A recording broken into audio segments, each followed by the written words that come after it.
Hello, everyone, and welcome to our sixth and final episode of Vitamin C, your biweekly dose of marine education. Thank you for joining us. My name is Rachel, and I am the online marine education program facilitator for the Ocean Sciences Center this summer.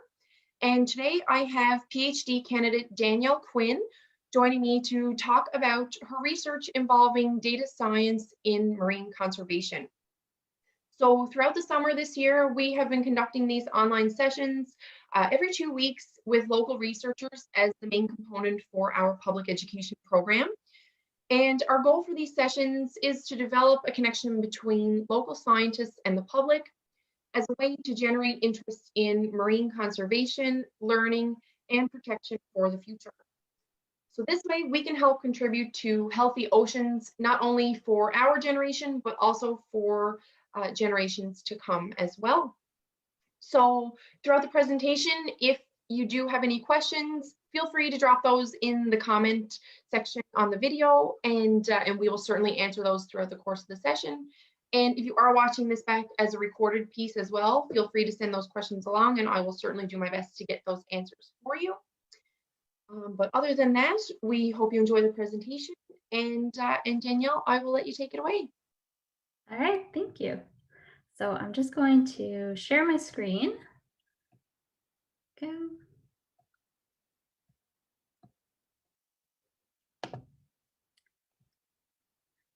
Right. So does this look all right from your end? Yeah, everything looks great. Perfect.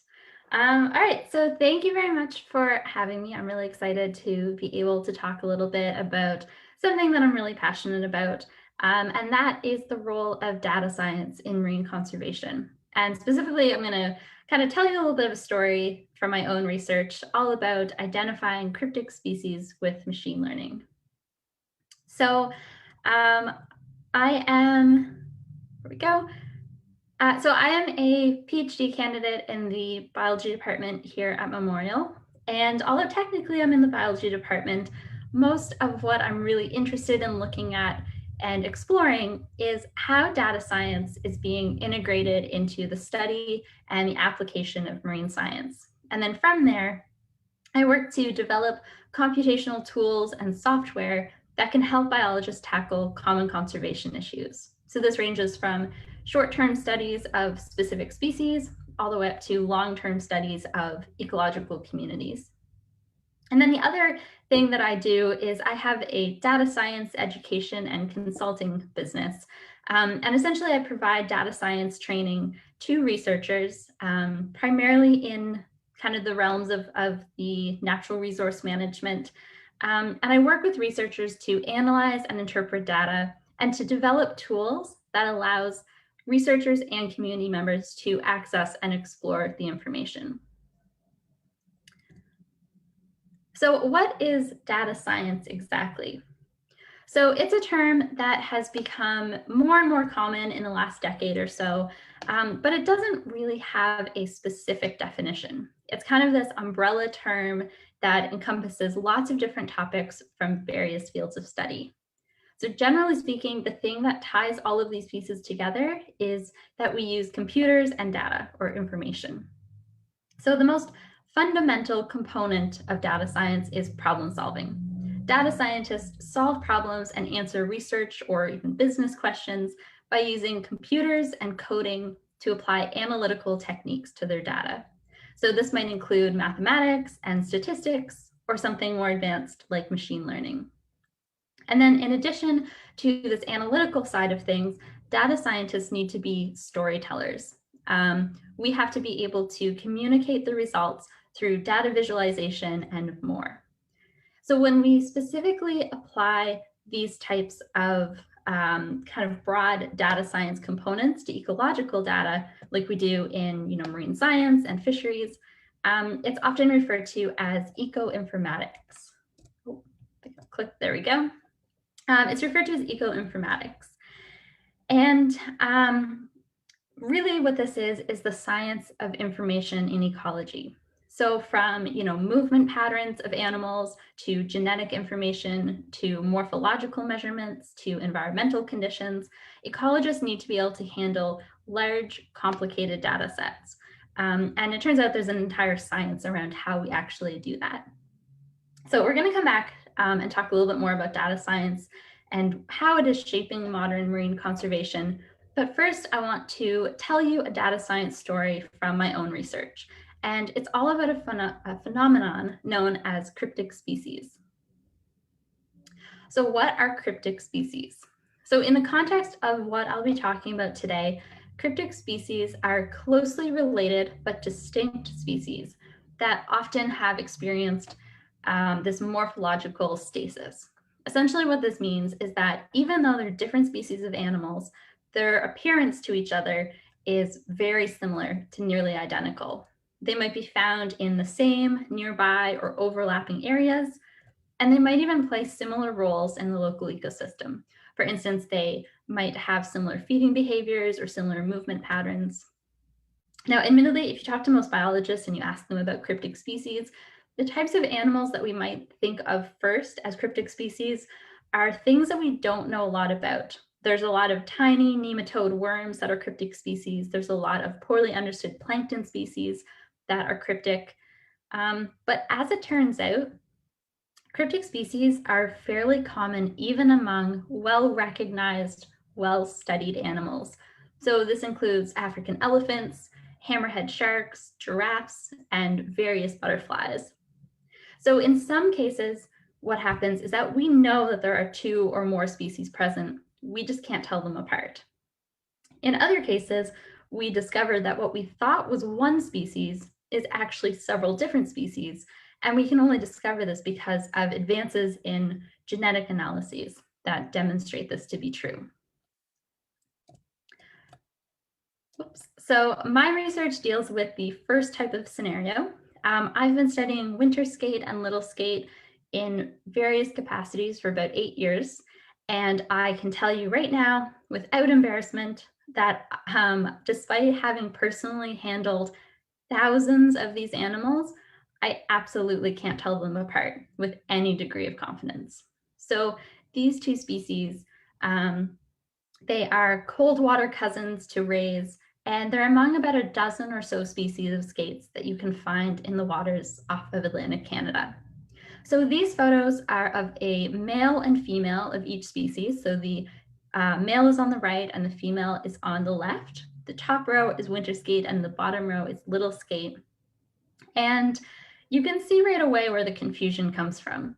So admittedly, the male winter skate is a little more distinct with these particular specimens because it is more mature than the others. And as we'll mention a little bit later, as skates mature, particularly the males, they really change shape. And so that's one of the ways that we can start to tease these differences apart.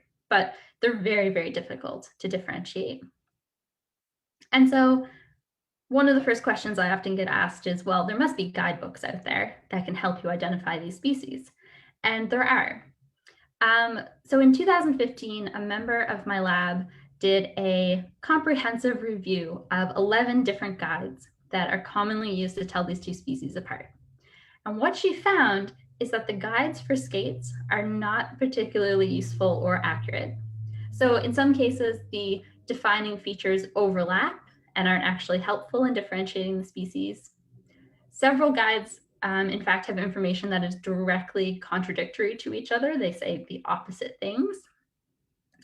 In other cases, features might actually be helpful in identifying the species, but they're not practical when we're dealing with live animals or when we're trying to identify more than a couple at a time. So for example, trying to accurately count the 50 to 60 rows of tiny, tiny teeth in a skate's mouth is not a realistic way for us to be able to tell the species apart. We just can't actually do that when we're working, on a boat at night. We have 1,000 skates and we want to keep them all alive. We can't be counting rows of teeth. Other potential solutions are lethal. So that's something that we want to avoid wherever possible. And then to make everything more complicated, many of the identification guides have a very well-known but completely incorrect statement.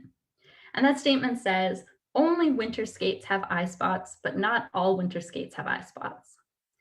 So eye spots are these white dots along the back. So if you read that guide and you found a skate with eye spots, you would say, okay, I know that this one's a winter skate. If you found a skate without eye spots, you'd say, well, I'm not sure. Not every winter skate has eye spots. As it turns out, about 25% of both winter skates and little skates have eye spots, according to the data that we have. So this common method of identifying winter skates is actually not correct at all.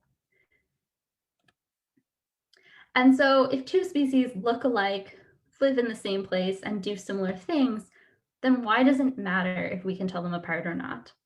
So whether we can see it or not, these species represent an important facet of biodiversity. There's a quote that I love that I stumbled across somewhere that says, "Cryptic species hide intricacies of evolution within them."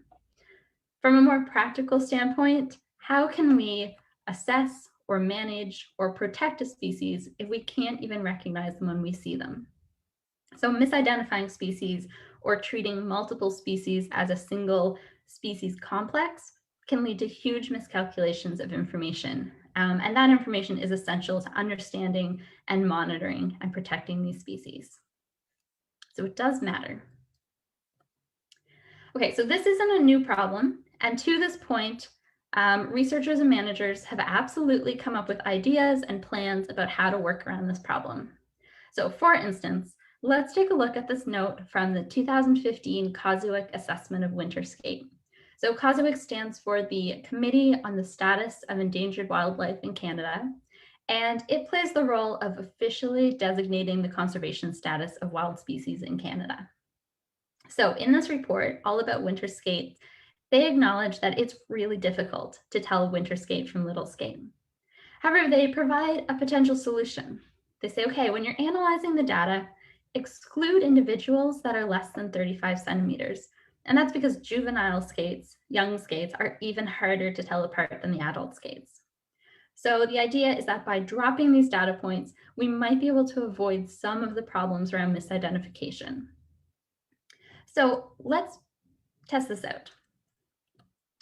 So let's take some of the data that is collected by collaborators of mine and see how this works. So this is information about winter and little skate captured in surveys along the Scotian Shelf in 2015 and 2016.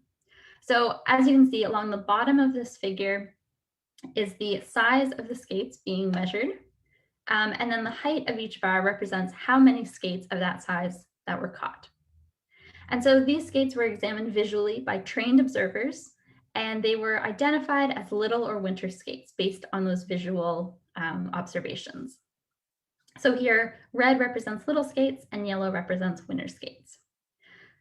So let's start by getting rid of any individuals that were under 35 centimeters, because we know that the chances are, there's a pretty good chance that those could be misidentified. So we'll gray those out. Let's take all of the remaining data and summarize it. So we could say that between the 2 years of sampling, if we kind of look at the proportion, the ratio between little skates and winter skates, we could say that roughly 18 to 48% of the skates that were identified were winter skates. So that means if we went to the same area at the same time and we caught another 100 skates, we would expect that 18 to 48 of them would end up being winter skates. And if we estimated, in that area, we think that there's a total of 10,000 skates in this region. That means that we would maybe estimate that there's anywhere between 1,800 and 4,800 winter skates. And maybe with those numbers, when we're doing this assessment, we'd say, it seems like winter skates are doing pretty well. We probably don't need extra protection. However, we took the very same skates that were visually identified, and we ran genetic analyses using tiny pieces of tissue that were collected before the skates were released. And using this genetic analysis, we were able to accurately identify them to the correct species. And it turns out that we had been significantly overestimating the number of winter skates that were present. It turned out that rather than 18 to 48% of the skates being winter, only 1 to 10% of the captured skates or actually winter skates. So if we think back to this theoretical scenario where we say there might be 10,000 skates in this region, and now instead of up to 4,800 of them being winter skates, it's more likely that there's only 100 or so. And so suddenly deciding not to protect them might be a huge mistake. So some of the kind of main goal of this part of my research is to come up with a practical, inexpensive, accessible way to improve the classification of these two species on the ground in real time. And so to do that, we had to collect a lot of skates, record a lot of features, and start looking for patterns. And we want to know, can we develop a better rule of thumb or an alternative method of distinguishing between these two species that is more accurate? So I was working at a lab at Acadia University when I got involved with skates. And at that time, no one knew anything about little and winter skates in the Inner Bay of Fundy. So that's where we started. See if I can get this video to run.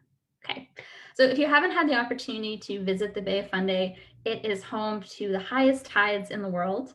Every 12 and a half hours, kilometers of the ocean floor are exposed as the water levels drop by about 13 meters. That's 40 something feet. So most of the skates that we sampled were captured at an intertidal weir in the Avon estuary or aboard a trawler out in the Inner Bay. And as you can imagine with these huge tidal ranges, it's a very dynamic area. Fieldwork is completely dependent on the tidal cycle. So remember this intertidal weir, this aerial shot, it's about, the weir is actually about 1 kilometer long in total. But at high tide, that weir is covered by 40 feet of water. And so what this means in terms of scheduling field work is that every 12 and a half hours, you work for 4 or 5 hours. So you might work from 2 a.m. to 6:30 a.m. and then 2:30 p.m. to 6:30 or 7 p.m. and so on. So it's quite exhausting. So in addition to measuring the skates and collecting that small piece of tissue for genetic analyses, we were also tagging skates. So we had these small plastic tags with a unique identification number. We've tagged just under 4,000 skates, and we've actually recaptured about 10% of them. So we're learning a lot about how they move and how they aggregate together. So since 2012, we have sampled 11,482 skates, almost entirely within the Inner Bay of Fundy. Of these, we have tissue samples for about 1,700 of them, and we have processed and genetically confirmed the species of 1,000. So of these 1,000, about 61% have been little skate, and about 38% have been winter skate. So this is especially interesting because we saw earlier how different those proportions are when we compare, these Inner Bay of Fundy populations to the skates that we see out on the Scotian shelf. So this is where I started playing with the data. I was learning a little bit about machine learning in the meantime, and I thought machine learning might actually provide a potential solution. And so machine learning is essentially used to detect patterns in your data, which is exactly what we're looking for, but we don't have to specify exactly where or how we're looking for those patterns. Machine learning will offer predictions of classifications, many of its algorithms will, and also associated probabilities. So we're going to look at that in more detail in a moment. Essentially, what I'm doing, kind of the whole thing, is a two-way classification supervised machine learning routine. Okay, so what exactly does that mean? So first of all, the machine learning routine is essentially getting a computer to act without being explicitly programmed. So looking for patterns without us having to describe the specific patterns that it's looking for. I use two-way classification methods because I am trying to classify the data into two groups, and those two groups would represent little skate and winter skate. I also want to know what is the associated probability. So if it tells me that it predicts that it's a winter skate, how sure are we that it is actually a winter skate? And it is supervised machine learning because we are training this algorithm using data from individuals with genetic species labels. So that means that we are only providing it with the data that we know to be correct. So having the hands-on in the field experience, one of the first decisions that I had to make was whether I should be valuing the practical application of this routine over the predictive power. So it's pretty common to see machine learning or artificial intelligence approaches that require users to provide a lot of detailed information. But from my perspective, if we have a tool at the end of the day that gives us 99% accuracy, but it requires the user to record 30 or 40 specific, hard to understand measurements, it's not useful. Equally pointless would be a tool that gives 99% accuracy, but requires a high-powered computer to actually run, or one that requires measurements to be, to the nearest millimeter. I would happily settle for, 70% accuracy if it means that at the end of the day, I have a tool that uses measurements that are practical and recognizable and easy to collect, and that it could be run just on a regular laptop. So there's definitely a balance to be had there. And it's a conversation I've had with a lot of people where they say, well, why don't you use more complicated algorithms or more powerful routines? And I say, well, I could, but that kind of defeats the purpose. I want to have a tool that's actually usable. So we do have to consider kind of the practical limitations, and I have to explicitly decide, what are the cost benefits here in the context of accuracy, in the context of false positives or false negatives. And there's some standardized ways of assessing these things, like using a value matrix. And as kind of a real world example of that, if we have to sacrifice accuracy and we're trying to decide if it's worth it or in what way to sacrifice accuracy, some of the things that we have to think about, for instance, are what are the ecological or the conservation implications of misidentifying a winter skate as a little skate versus misidentifying a little skate as a winter skate? If it seems like there's much fewer winter skate, maybe they're at higher risk. Maybe it'd be a really bad thing to accidentally misidentify a little skate as a winter skate, because then our numbers are skewed, right? So we have to start thinking about what are the implications of getting this wrong. So I'm not going to go into too much detail about kind of how it all works behind the scenes, but I do want to quickly share sort of the general workflow of supervised machine learning. People are often surprised that it's much simpler than it probably sounds. So we start with our label data set. So that is all of our measurements of all of our skates that have been genetically identified. So we know for certain that we have the correct species identification for them. And you can see in this table, we have the different species labels, and then we have some measurement information like total length and the ratio between the maximum width and the total length and so on. So all of those numbers represent different measurements and different ratios of their body. So we take this data and we split it into two subsets. So the first will contain 75% of the records, and it will be used to train the algorithm. So we'll keep those correct species labels in the data so that the algorithm can actually use them to learn more about what makes the species different from each other. Then the other 25% of the data we're going to put aside for now. We're going to later use it to test how well the algorithm actually works. And so with the testing data, we're going to remove the correct species labels so that basically the algorithm can't cheat. It can't know the answer. We're going to get the algorithm to make predictions without actually knowing what the correct answers are. So the algorithm itself is built and trained using the training data. And this involves another key component of data science, which is writing code. So I tend to use a programming language called R, but also one called Python to apply some of these routines. And those are both languages that are really common in biology and ecology. So there's a huge variety of algorithms that we can use and test. We can mix and match algorithms, anything from simple statistical models to k-nearest neighbors to random forest approaches. There's lots of different algorithms. But whatever the algorithm is, this general workflow stays the same. So finally, this algorithm can be applied to the test data, and it will generate predictions of either winter skate or little skate for each record based on these measurements. So even though the algorithm doesn't have access to the correct answers, we do, because these test skates are the ones that we've identified using genetic analyses. So what that lets us do is directly compare our predictions to the actual species, and then we can see how well did our routine actually do.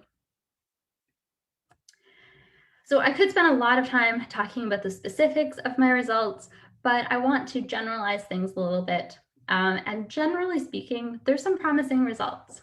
So I fully acknowledge that I have some important data gaps that I need to fill. And in its current form, the algorithms I'm using are somewhat limited because it turns out that skates have a lot of regional variation in their morphology. But as a big picture summary, I can say that it is much more difficult to distinguish female skates than male skates. So the accuracy when dealing with male skates hovers around 87%, depending on the algorithm, where it's closer to 75% for female skates. Part of this is because these secondary sexual characteristics that develop in adult skates really change the shape of their body, and the nuances in how those changes are expressed is really what we're seeing in our morphological measurements. And the males go through a much more drastic change than the females do. And so it makes sense that the males will be a little bit easier to tell apart. I can also say that smaller skates are much more difficult to distinguish than large skates. And similarly, it's for similar reasons. They're all very, very similar when they're first born. And then as they grow, they kind of end up growing in slightly different ways. So stepping back and framing this problem, we can start by saying that we are missing a significant piece of the puzzle. So that is which species is which. So we know that by taking different approaches, we can start to fill in the gaps, but some methods are going to give us better, clearer results than others. So our first option is to ignore the problem completely and just treat these species as a group or a species complex. And unfortunately, especially when we're dealing with economically unimportant or poorly understood or non-charismatic species like skates, it's a pretty common solution. But we do know that it's going to limit our understanding and that changes in one species can be masked by another species, like we saw when we realized that there just weren't as many winter skates as we thought. We can also try to apply existing guidelines. This links back to sort of the more traditional visual identification. And I do want to say that the people who are trained to, go out and observe these species and identify them, they are really good at their job. But it just turns out that skates are incredibly difficult. Any observer I've spoken to have said, yeah, skates, that's always the part that is the most challenging thing to start to identify. And so what we're trying to do is say, okay, let's help out by trying to come up with an alternative. So we talked about some of the issues here around existing guidelines, and I think eventually an important step will be in revisiting and maybe rewriting some of these guides, but as a whole, we're not sure how helpful they are at the moment. We could use simple rules like the ones suggested in the Kozlovic report to avoid some of the most commonly misidentified individuals like juveniles, but we still have to be careful about how we interpret our overall results because they might not provide a completely accurate picture. So we have to kind of be aware that there's going to be some uncertainty there. On the other end of the scale, one extremely effective method is to perform genetic analyses. And we can determine with very, very high likelihood exactly which species we're looking at. The problem with this is that it is expensive and it's time consuming, and it requires that we collect and process and store a tissue sample from every single individual that we want to identify. So we can see that although it's a really useful tool and it's very accurate, it's not scalable. It's not really a practical thing to do with every single skate that we see. And so what I've learned through my research is that machine learning might have the potential to give us results that are more or equally as accurate as the more traditional visual identification. And even better, this process would provide results that are more consistent, because it doesn't matter, which observer is looking at the skate. It doesn't matter how many skates are being sampled at once, or whether it's a particularly, whether it's been a long day, or if it's dark, or if it's rough on the ocean. The algorithm is unbiased that way. It's not that it's not biased at all, it's that we can account for it. We can see how that bias works, and it's always going to be the same.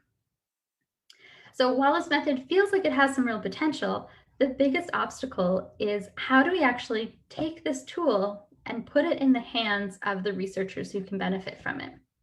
So applying this technique means that you have to have access to my data, my code. You have to have an understanding of how to apply the algorithms, how to structure your data, how to pull out the results, how to interpret things. And so this is where the problem solving and the communication and the accessibility part of data science really come into play.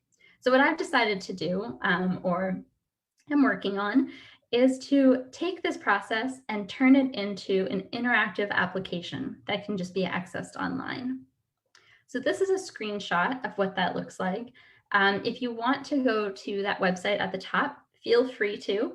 I'm going to, full disclaimer, this is a proof of concept, a demonstration, so it's not very pretty. It might be a little bit slow. If too many people are on it at once, it might crash.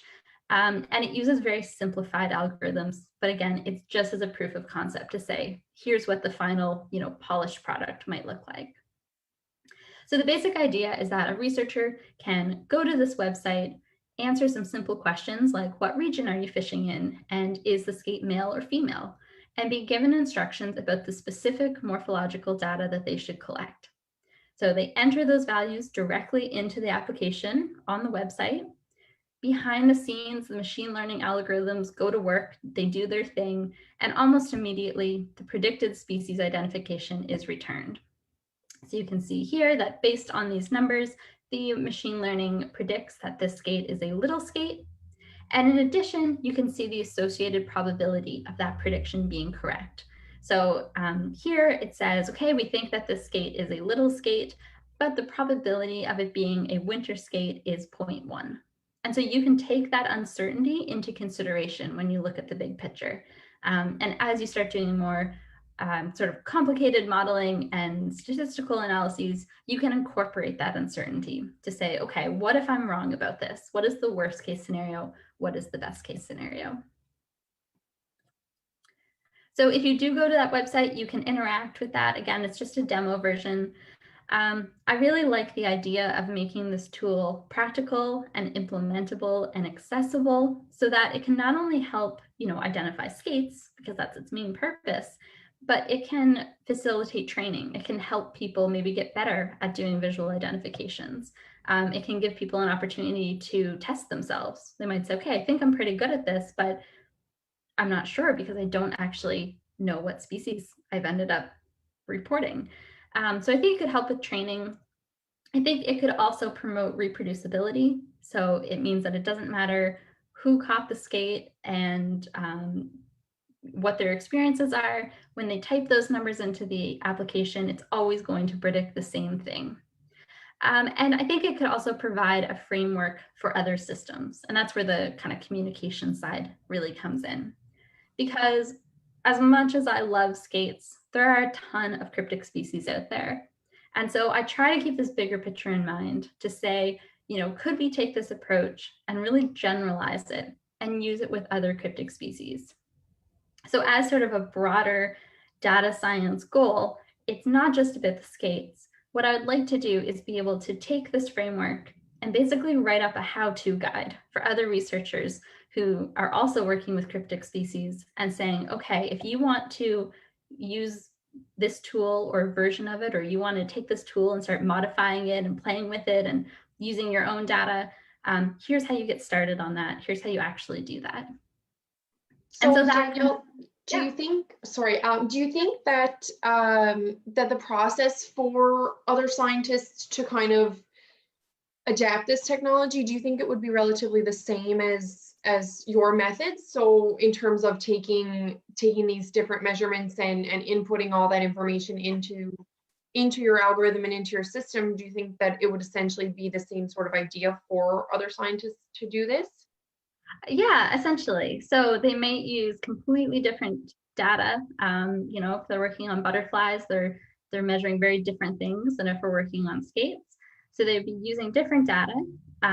They would apply their own algorithms. So as I said, there's lots of different algorithms to choose from and to test and to explore. But the idea would be, here's the structure, here's the framework for actually doing all of that. And if you find that your data and you find your algorithm and it works, then here's the code and kind of the back end information and the guide of how do I now put this online and make this accessible to people, and kind of build these tools without having to first learn, CSS and HTML and JavaScript and whatever other languages might be happening behind the scenes. So that's really that's how I feel. That's where I feel really strongly about it, is like empowering other people to be able to do this with the least amount of pain and smallest learning curve possible. Yeah, wow. So it could potentially prove to be a really valuable tool then for people who maybe aren't as familiar with the coding aspect of it as you are. So that's really interesting. Yeah, and certainly I'm not the first to think about using machine learning to identify species. That's something that is being done and is being explored. But what I'm trying to do is come at it from this different angle, where it's again more about sharing knowledge and helping people develop skill sets, but for a really specific marine conservation purpose. Cool, awesome, thank you. So I guess that's a really good place to sort of wrap up and tie this all back to data science itself. So this all comes back to the fact that data science is completely changing the way that we study and understand and protect the ocean. So we have the ability to now collect and assemble and analyze huge amounts of information. We have access to everything from historical data sets to data that's being generated in real time. And the sort of domain of data science, gives us the tools that we need to combine and manage all of this information. So, within a few hours, I can access a new information source, gather the data I'm interested in, build an interactive dashboard to help other researchers explore the data and start applying analyses. And it's all happening at a speed that just hasn't really been seen before. So it's a really exciting time to be doing this stuff and just seeing how quickly, day to day things are changing. So in addition to the sort of obvious implications of all of this to marine science topics, it has also changed the field of study itself. And this is something that I'm really, really interested in. So skills that were once specific to, say, computer science or business analytics or library sciences are now incredibly valuable, not just in marine science, but across every field of research. So the past 10 years or so, I mean, really much before that as well, but in my experience, the last 10 years have been really interesting. Data science has created this sort of new space for specialized knowledge and specialized skill sets within the larger domain of marine science. And then making those sort of interdisciplinary connections, having somebody who's really good at, mobile application development and database management, and then also somebody who is, a geneticist and somebody who is an expert in a particular fisheries. Having all those people be able to come together and have really interesting products is something that has, built connections and empowered researchers and students to be able to do more on their own. So I will wrap up by saying, and if anyone's watching this that knows me, they probably already know what I'm going to say, and they've heard me say it a million times before. But if you are a young person that is watching this and you're considering, maybe I want to do something in marine science or in science in general, start programming. Absolutely learn to code, learn to deal with data, because it doesn't matter what field of study you go into, it's going to open a lot of doors, and it's going to give you the opportunity to look at a problem with a really different perspective than the people around you, and be able to, you know, really become part of a team that has these diverse perspectives. So that would be my advice. Please go learn to code. And if you're not a young person, learn to code anyway. It's for everybody. So yeah, I'll wrap up there. You know, a quick thank you to my supervisors, Trevor Avery and Paul Snellgrove, Emily Chase, who is I call her my genetic magician extraordinaire, because I don't know a lot about genetics. I'm not good at doing the things in the lab with like the tiny test tubes, and I'm not good at that stuff. Emily is a genius with that, and she has been able to do all of the genetics work, and then the field partners and the labs and all of the funding. So thanks. Awesome. All right. Well, thank you so much, Danielle. I am going to give it a couple of seconds there to see if we do have any questions from the audience, just to see. But I do have one question for you. It was just about, I know you mentioned how there's quite a lot of regional variation between the skates and that kind of thing, and even just kind of in comparison to the different species. Do you think eventually the technology could potentially be adapted for distinguishing between those regional differences, or do you think that's just kind of a source of error that we'll kind of have to accept and just deal with anyway, without really being able to eliminate that? Yeah, there's sort of two components to this. So the first is that there are particular regions, I have one in mind specifically, where we have caught several thousand skates. And of the several thousand skates, we've genetically identified, you know, a proportion of them.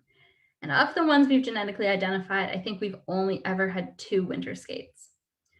And so in that case, it could be that within the algorithm, when you say, here's the region I'm fishing, one of the first steps could be the algorithm saying, well, it's pretty unlikely that you're catching a winter skate there. So already it's probably going to be a little skate.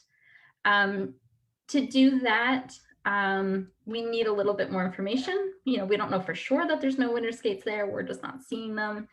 Alternatively, what we can do is, if we have enough of both species in a particular region, you know, then we can start doing something with it. But what happens is, you know, for example, in this region where we only have a couple winter skate, we say, wow, it would be really great if we had more winter skate data from this location, because then we could start to build upon this. So we're like, okay, let's go out and let's collect some data, and let's get some more winter skate measurements. And we go out and we pull up 1,000 skates, and we're like, all right, what's the goal? Right, we want to get winter skate morphology. And we look at our pile of skates and we're like, well, which ones are winter? We're like, I don't know, because that's what we're trying to do. So we don't even know which data it is we can collect. And as much as I would love to run the genetic samples on every single skate we get, it's too expensive and too time consuming. So we're kind of making guesses as to, I don't know, this one might be a winter.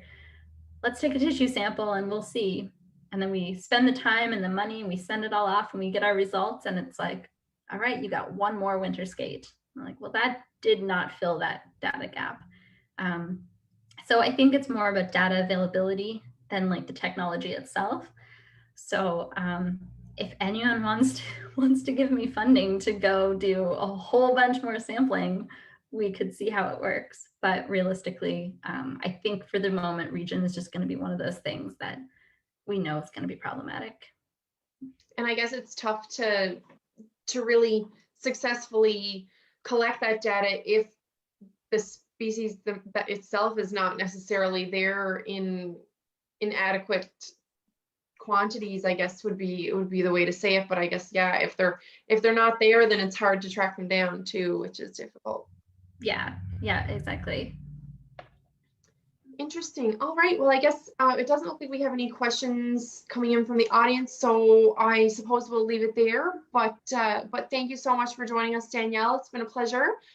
And like I mentioned before, if anybody's watching this back as a recorded piece, feel free to leave those questions, and I'll get the answers for you to the best of my ability. But yeah, so we'll leave it there. Have a wonderful rest of your day, everybody. And thanks again. Thank you so much for having me.